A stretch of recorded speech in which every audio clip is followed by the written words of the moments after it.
Can you hear it?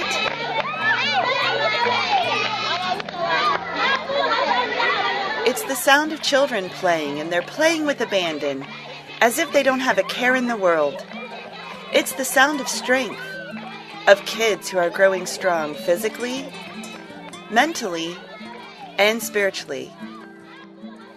Pretty amazing considering that these African children are orphans who not long ago were calling out for help and hope, and local churches like yours answered.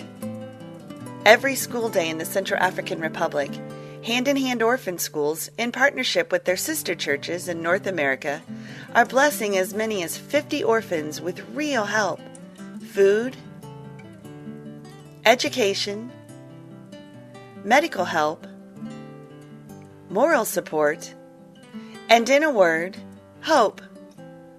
Come along with us for a tour of your school with Barb Wooler.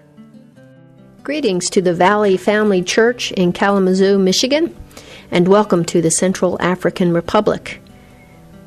Ginger Hawk and I were able to visit your school up at Bossembele Center 2 and took this interview at that time with your teacher, Teacher Timothy.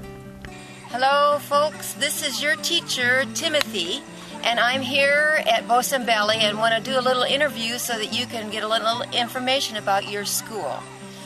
So, Timothy, how many children are in the class this year? 25 orphans in our school this year. What is something that's going very well this year for you? I see that the children have really made a lot of progress since last year when they started school. I see that there is now such a huge difference between what level 1 students learn and what level 2 students are able to do. They're actually writing in notebooks by now. What's something that brings you pleasure as a teacher here at the Bossembele School?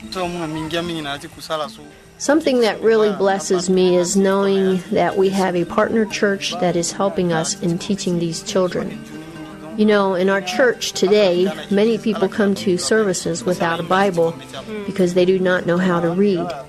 But in the future, these children will take Bibles to church and be able to open them and read from them and understand the message. This really encourages me. So, how many people come to your church on a Sunday?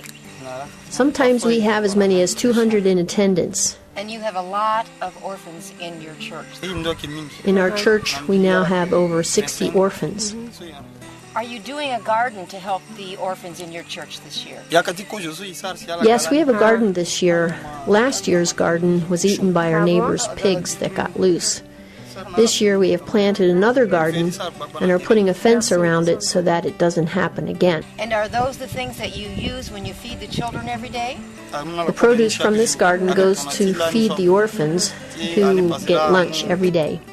Well, I'm sure on behalf of the church at Kalamazoo, they would like to say thank you very much for your efforts as a teacher. We appreciate you, and I'm sure they're praying for you also. Yes. So now you see and hear the difference you and your sister church in the Central African Republic are making for orphans. This isn't just the sound of kids thriving. It's the sound of God's people, Americans and Africans, working together to make a difference every day for needy kids. A difference for eternity. A difference for life. A difference for the Central African Republic as these kids become doctors, teachers, godly moms, godly dads, mayors of their towns, lawyers, honest merchants, farmers, taxi drivers, masons, seamstresses, pastors, electricians,